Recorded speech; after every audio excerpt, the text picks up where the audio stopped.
மரபணு மாற்றம் ஏற்படுகிறது. இதன் விளைவாக விந்தணு DNA சேதமடையும் ஆபத்து அதிகரிக்கிறது. இதன் காரணமாக ஆண்கள் தந்தையாகும் வாய்ப்பு பல மடங்கு குறைகிறது. 40 வயதிற்கு பிறகு ஆண்களின் தந்தையாகும் திறன் குறைவாக இருக்கும் என ஆய்வுகள் தெரிவிக்கின்றன. ஒருவேளை 40 வயதிற்கு பிறகு ஆண் தந்தையாக மாறினால் அவருக்கு புதிதாக பிறக்கும் குழந்தையின் உடல்நிலை எதிர்மறை தாக்கம் ஏற்படலாம் என்று கூறப்படுகிறது.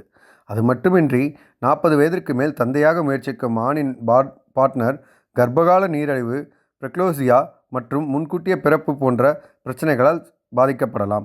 மேலும் தந்தை வயது முதிர்ந்தவராக இருந்தால் பிறக்கும் குழந்தை நரம்பியல் நோய்கள் ஏற்படும் அபாயம் அதிகரிக்கிறதுக்கான ஆய்வுகள் தெரிவிக்கின்றன.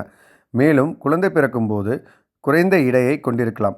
தவிர வயது முதிர்ந்த ஆண் குழந்தை பெற்று கொள்ள முயற்சிக்கும் போது அவருக்கு பிறக்கக்கூடிய குழந்தைக்கு இதய கோளாறு, வலிப்பு உள்ளிட்ட பாதிப்புகள் ஏற்படலாம் என ஆய்வுகள் தெரிவிக்கின்றன.